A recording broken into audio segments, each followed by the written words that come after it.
తెలంగాణలో ఇప్పుడు hot topic గా నిలుస్తోంది ఎవరు అరెస్ట్ అవుతారు అనేది. ఇందుకు సంబంధించి సీఎం రేవంత్ రెడ్డి ఫార్ములా ఈ రేసింగ్ లో కేటీఆర్ ముద్దాయి గవర్నర్ ఆదేశాలు ఇస్తే అనుమతిస్తే చాలు అరెస్ట్ అవుతారని సీఎం రేవంత్ రెడ్డి చెప్తుంటే, అమృత్ స్కీమ్ లో స్కామ్ జరిగింది అంటూ కేంద్రానికి ఫిర్యాదు చేయడానికి వెళ్ళినటువంటి కేటీఆర్ అరెస్ట్ అవ్వక తప్పని పరిస్థితి సీఎం రేవంత్ రెడ్డికి ఉందంటున్నారు. అసలు కేటీఆర్ ఢిల్లీకి ఎందుకు వెళ్లారు, ఎవరితో వెళ్లారు, బీజేపీతో లాబియింగ్ జరుగుతోంది అనే మాటని ఎందుకని కాంగ్రెస్ పార్టీ చెప్తోంది? మనతో పాటుగా ఉన్నారు పొలిటికల్ అనలిస్ట్ ప్రకాష్ గారు. నమస్కారం అండి. సో ఇప్పుడు కేటీఆర్ ఢిల్లీకి వెళ్ళారు. అసలు ఎవరిని కలిశారు, ఎందుకు కలిశారు? బీజేపీతో కలిసి వెళ్ళారు, లాబియింగ్ చేసుకుంటున్నారు, అరెస్ట్ అవ్వకుండా గవర్నర్కి చెప్పండి ప్లీజ్ అని అంటున్నారు, అందుకోసమే వెళ్ళారు అనే మాట కాంగ్రెస్ చెప్తోంది. స్వయంగా సీఎం రేవంత్ రెడ్డి అన్నారు ఈ మాట. ఈ మధ్య ఎవరు ఢిల్లీకి వెళ్ళినా పెద్ద వార్త అవుతున్నది. రేవంత్ రెడ్డి వెళ్ళినా కూడా ఈ 11 నెలల్లో 25 సార్లు వెళ్ళాడు అనేది. సరే, ఢిల్లీ వెళ్ళడంలో వ్యక్తిగత ప్రయోజనాలు ఉంటే ఉండొచ్చు, బట్ ఒక కాజ్ అయితే మనకు కనబడతా ఉంది. ఆయన ఈ అమృత్ దాని మీద టెండర్స్లలో గోల్మాల్ జరిగింది, అదే కంప్లైంట్ ఇవ్వడానికి వెళ్ళినా అన్నాడు. అక్కడ కంప్లైంట్ ఇచ్చిండు, వచ్చాడు. అరెస్ట్ కాకుండా ఎన్ని రోజులు తప్పించుకుంటాడు? ఒకవేళ నిజంగానే ఈ ప్రభుత్వం అరెస్ట్ చేయాలని చెప్పి కృత నిశ్చయంతో ఉందనుకుందాం. ఏమన్నా ప్రొసీజరల్ ల్యాప్సెస్ ఉన్నప్పుడు అరెస్ట్ చేయడానికి గవర్నర్ పర్మిషన్ ఇవ్వరు. ఎందుకంటే ఆయన ఇక ఇవాళ అసెంబ్లీలో ఎమ్మెల్యేగా, సీనియర్ ఎమ్మెల్యేగా ఉన్నాడు. ఇటువంటి వాళ్ళని అరెస్ట్ చేయాలంటే చాలా ప్రొసీజర్ ఉంటుంది. రెండవది ఏంటంటే, గతంలో సుప్రీంకోర్టు తీర్పులు, హైకోర్టు తీర్పులు ఉంటాయి. కొన్ని చట్టాలలో నిబంధనలు పర్మిట్ చేయవు, ఆర్టికల్ 17A అనేది ఉంటుంది, ఇవన్నీ ఉంటాయి. కాబట్టి గవర్నర్ దాన్ని స్టడీ చేస్తున్నాడేమో బహుశా. గవర్నర్ గారు కూడా ఒక మారుమూల త్రిపుర ప్రాంతం నుంచి వచ్చాడు ఇక్కడికి, అక్కడి వ్యక్తి అతను. సో కొంత లా కన్సల్టేషన్ అనేది ఎవరికైనా తప్పదు. గవర్నర్ అయినంత మాత్రాన పూర్తిగా రాజ్యాంగం మీద, చట్టాల మీద 100% గ్రిప్ ఉండదు. వాళ్ళు కన్సల్ట్ చేస్తారు. 15 రోజులు పట్టచ్చు, నెల రోజులు పట్టచ్చు.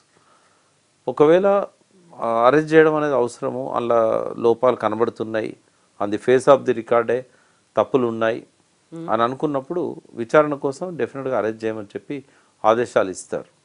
లేదా విచారణ చేసి మేము మీకు ఏమన్నా సాక్ష్యాధారాలు ఉంటే అప్పుడు ఆలోచిద్దామని చెప్తారు.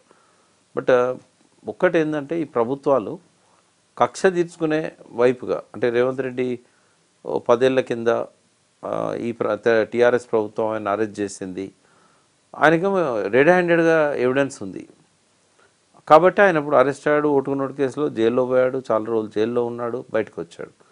నన్ను అరెస్ట్ చేశారు అనే కక్ష కనుక ఆయన మనసులో పెట్టుకున్నట్టయితే అది కేస్ టు కేస్ డిఫరెంట్గా ఉంటుంది. కేటీఆర్ అట్లా మీకు రెడ్ హ్యాండెడ్గా దొరికిండు అనుకోండి, అరెస్ట్ చేసుకోవచ్చు, ఎవరు వద్దంటున్నారు. బట్ ఇందులో అటువంటి ఇది కనబడతలేదు. హెచ్ఎండిఏ అనేది ఒక ఏజెన్సీ. ఆయన senior IAS officer Arvind Kumar ఆయన నోట్ రాశాడు, ఆ నోట్ చూసి నేను సంతకం పెట్టాను, నాకు ఆ పవర్స్ ఉన్నాయి అని ఆయన అంటున్నాడు.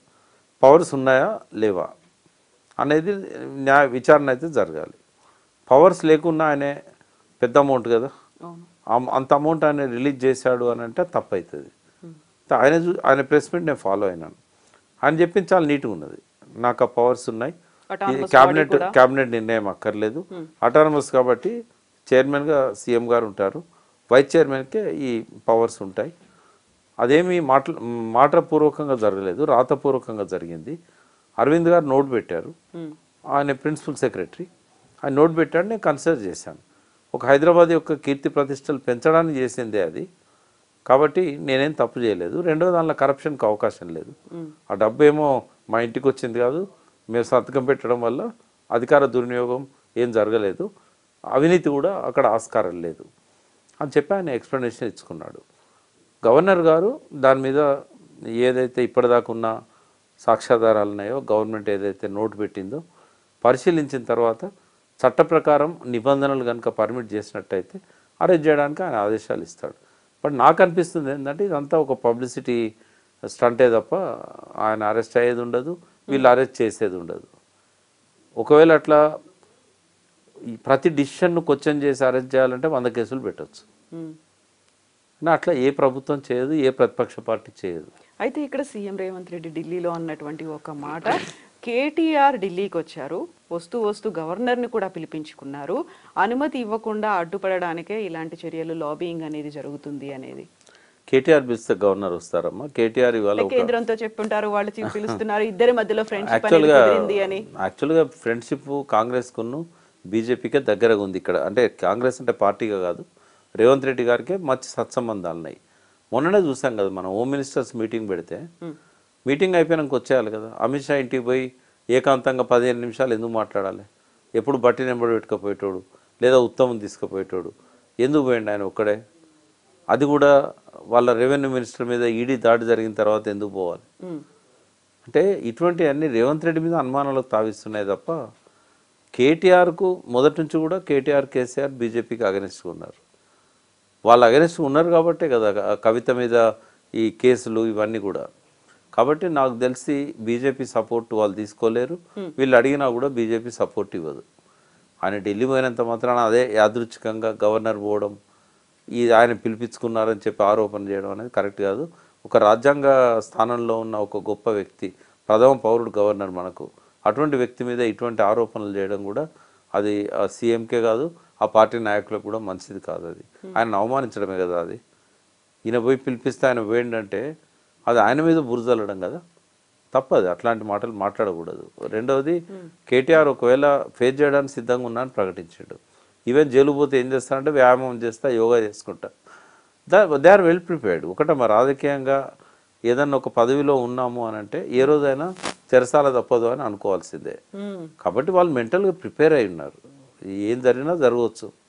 కాబట్టి ఇవన్నీ ఏంటంటే పబ్లిక్లో ఒక సెన్సేషన్ క్రియేట్ చేయడానికి పనికొస్తాయి, మీడియా అటెన్షన్ తీసుకోవడానికి పనికొస్తాయి తప్ప నిజంగా నాకు తెలిసి అయితే అరెస్ట్ చేయడం జరగదు, అరెస్ట్ చేయాలనే తలంపు కూడా ఉండదు. కేటీఆర్ కూడా ఒక మాట అన్నారు, అమృత్ స్కీమ్కి సంబంధించి స్కామ్ జరిగింది, జార్ఖండ్లో హేమంత్ సోరెన్ ఎలా అయితే అరెస్ట్ అయ్యారో అలా రేవంత్ రెడ్డి కూడా అరెస్ట్ అవుతారు అనే మాట. అంటే స్కాములు జరుగుతాయి. ఒకటి, స్కాములు జరిగినప్పుడు ఆధారాలు దొరకడం కష్టం. చాలా మెచ్యూర్డ్ ఉంటారు ఈ విషయంలో. ఐఏఎస్ ఆఫీసర్స్ని అడుగుతారు, ఇది చేస్తే మనకేమన్నా ఇబ్బంది అవుతుందా, ఇదేమన్నా ఇల్లీగలా, దీన్ని దొరకకుండా చేయాలంటే కూడా ఏం చేయాలనేది కూడా వాళ్ళే చెప్తారు. లూప్ హోల్స్ కూడా ఉంటాయి. సోరెన్ ఏంటంటే బీజేపీకి అక్కడ హోల్డ్ కావాలి.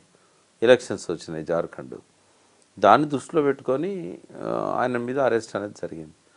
స్కామ్ ఉన్నదా లేదా తర్వాత విషయం. అక్కడ బీజేపీని బలోపేతం చేసే క్రమంలో తీసుకున్న డిసిషన్ అది. ఒకవేళ ఇక్కడ స్కామ్ ఉన్నా కూడా ఇమ్మీడియట్గా రేవంత్ రెడ్డికి వచ్చిన ప్రమాదం ఏం లేదు. ఆ స్కామ్ పెట్టి వెంటనే అరెస్ట్ చేయడం కానీ ఇట్లాంటిది కానీ ఏమీ జరగదు. ఎందుకంటే అంత దూరం కాలే వాళ్ళ సంబంధాలు. నేను ఇంకొక కోణం చెప్తాను. ఇవాళ కాంగ్రెస్కు భౌతికంగానే దగ్గరగా ఉన్నాడు రేవంత్ రెడ్డి, మానసికంగా చంద్రబాబు నాయుడు దగ్గరగా ఉన్నాడు. చాలాసార్లు చెప్పాను నేను. ఐజాన్ టుడే కూడా అదే పరిస్థితి. చంద్రబాబు తనకు బాగున్నాడు కాబట్టే బీజేపీ వాళ్ళ ప్రభుత్వం కేంద్రంలో ఉందంటే చంద్రబాబు దయ వల్ల ఉంది. కాబట్టి రేవంత్ రెడ్డికి చంద్రబాబుకు సత్సంబంధాలు ఉన్నంతకాలం చంద్రబాబు రేవంత్ రెడ్డి నిలబెట్టడానికి ప్రయత్నం చేస్తాడు, ఏ స్థాయికైనా వెళ్తాడు. ఆయనకంటే లాయల్ వ్యక్తి తెలంగాణ తెలుగుదేశంలో ఎవరు లేరు ఆయనకి. రేపు ఒకవేళ కాంగ్రెస్లో రేవంత్కు ముప్పు వస్తే ఆ కూటమికి నాయకత్వం వహించబోయే వ్యక్తి రేవంత్ రెడ్డి. రేపు ఏర్పడబోయే తెలుగుదేశం, జనసేన, బీజేపీ కూటమికి నాయకత్వం వహించబోయే వ్యక్తి రేవంత్ రెడ్డి. కాంగ్రెస్ ఎప్పటికీ కూడా ఆయనకు సేఫ్ ప్లేస్ కాదు. చాలా క్లెవర్ పొలిటీషియన్ ఆయన, కీడించి మేలేస్తాడు. కాబట్టి బీజేపీ వాళ్ళ ప్రభుత్వాలను కూలుస్తున్నది అనేది చిన్న పిల్లవాడికి కూడా తెలుసు. కాబట్టి రేవంత్ రెడ్డి తన జాగ్రత్తలు తను ఉన్నాడు. పార్లమెంట్ ఎలక్షన్లప్పుడే మనం మాట్లాడుకున్నాం, కావాలని డమ్మీ క్యాండిడేట్లను పెడుతున్నాడని నేను ఆధారాలతో సహా చెప్పాను. నేను అక్కడి నుంచే ఇంకోటి, మోడీ తనను తను తగ్గించుకోవడంలో కూడా ముఖాముఖి పోటీలు తీసుకురావాలని చెప్పి రేవంత్ రెడ్డికి పరోక్షంగా సహకరించాడు.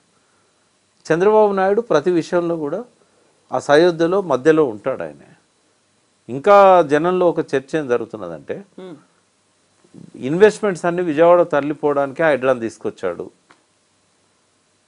అంటే చంద్రబాబుకు రేవంత్ రెడ్డికి ఉన్న ఆ సంబంధాన్ని ప్రతి ఒక్కరు ధృవీకరిస్తున్న ఈ టైంలో బీజేపీ చంద్రబాబును కాదని రేవంత్ రెడ్డి మీద చేస్తుందా? చాలా సేఫ్ ప్లేస్లో ఉన్నాడు రేవంత్ రెడ్డి, సేఫ్ గేమ్ ఆడుతున్నాడు. ఇంకోటి ఏంటంటే మైండ్ గేమ్ ఆడుతున్నాడు ఆయన. దురదృష్టం ఏంటంటే ఆ మైండ్ గేమ్లో టీఆర్ఎస్ అగ్రనాయకులు కూడా పడిపోయారు. ఆ మైండ్ గేమ్ నుంచి బయటపడి వాళ్ళు ఏం చేయాలనో వాళ్ళు డిసైడ్ చేసుకుంటే ప్రజలను ఆ మైండ్ గేమ్లో వీళ్ళు కూడా ఇన్వాల్వ్ చేయకుండా ఉంటారు. మైండ్ గేమ్ నడుస్తున్నది లాస్ట్ 11 నెలల నుంచి. ఆ మైండ్ గేమ్ ప్రభావము బీఆర్ఎస్ అగ్రనాయకుల మీద కూడా ఉన్నది. As early as possible they have to కమ్అట్ from the mind game, Revanth Reddy mind game. ఒకప్పుడు కేసీఆర్ ఎట్లా శాసించాడో అన్ని పార్టీలను తన వాక్చాతుర్యంతో తన మాటతోని ఇవాళ రేవంత్ రెడ్డి శాసిస్తున్నాడు. ఆయన నోరు జారి మాట్లాడినా బూతులు తిట్టినా ఏదైనా ఒక వార్త అవుతున్నది, దాని చుట్టే సెన్సేషన్ అవుతున్నది. వాళ్ళ అదృష్టం ఏంటంటే కేసీఆర్ దూరంగా ఉన్నాడు. కేసీఆర్ దూరంగా ఉంటే కూడా మళ్ళీ ఆయనే మాట్లాడతాడు. ఎందుకు రాలేదు దూరం, కాదు నిన్ను మర్చిపోయారు జనం అని అన్నాడు కదా, మరి నువ్వెందుకు జ్ఞాపకం చేస్తున్నావు? నేను రేవంత్ని అడుగుతున్నా, మర్చిపోయారు జనం అని నువ్వే అంటున్నావు, మర్చిపోనియా రాదు, నువ్వెందుకు జ్ఞాపకం చేస్తున్నావు మళ్ళా అంటే అది కూడా ఒక మైండ్ గేమే. ఈ ఉచ్చులోంచి బయటపడాలి కేటీఆర్ గారు, కేసీఆర్ గారు. అయితే ఇప్పుడు మరీ సడన్ గా వినిపించింది ఫోన్ ట్యాపింగ్ కేసుకి సంబంధించి. మొన్నటి దాకా పోలీసులు లేకుంటే పోలీసు ఉన్నతాధికారులు వీళ్ళందరిది వస్తే ఇప్పుడు చిరుమర్తి లింగయ్యకు నోటీసులు ఇచ్చారు, పోలీసుల ముందు విచారణకు హాజరవ్వమని. దీంతో పాటుగా బీఆర్ఎస్కి చెందిన 4 మాజీ ఎమ్మెల్యేలకు కూడా నోటీసులు ఇచ్చారు అని. ఆ దిశగా కూడా నరుక్కుంటూ ఏమన్నా వస్తున్నారా? అంటే దాన్ని లైవ్లో ఉంచడానికి చేస్తున్న ప్రయత్నం ఇది. ఓకే, ఫోన్ ట్యాపింగ్కి ఎమ్మెల్యేలకు ఏం సంబంధం ఉంటుందమ్మా? అంటే ఆయనే వెళ్ళి డైరెక్ట్గా ఈ స్థానికంగా ఉన్నటువంటి నేతల ఫోన్లు ట్యాప్ చేయమని ప్రభాకర్ రావు గారి దగ్గరికి వెళ్ళారు అనేది చేస్తారా వాళ్ళు? ఇప్పుడు ప్రభాకర్ రావు గారి స్టేచర్ ముందట ఒక ఎమ్మెల్యే చాలా చిన్నది. ఆయన సీఎంకు జవాబుదారీగా ఉంటాడు, హోమ్ మినిస్టర్కి జవాబుదారీగా ఉంటాడు, డీజీపీకి జవాబుదారీగా ఉంటాడు, హోమ్ సెక్రటరీకి జవాబుదారీగా ఉంటాడు. ఎమ్మెల్యేలు పోయి రిక్వెస్ట్ చేస్తే ఫోన్ ట్యాపింగ్ చేస్తాడా ఆయన? అంటే ఏదో చెప్పి వాళ్ళను కొంతకాలం పాటు ఇది లైవ్లో ఉంచడానికి జరుగుతున్నదే. మరి ఇంతమంది తీసుకొచ్చినప్పుడు ప్రభాకర్ రావుని తీసుకురాలేకపోయారు? ఇంటర్పోల్ పోయి ఆయన తీసుకురావచ్చు కదా. ఈ 5 ఏళ్ళు ఇట్లా కాలం గడుపుతారు, తర్వాత ఆ కేసు అంతే అవుతుంది.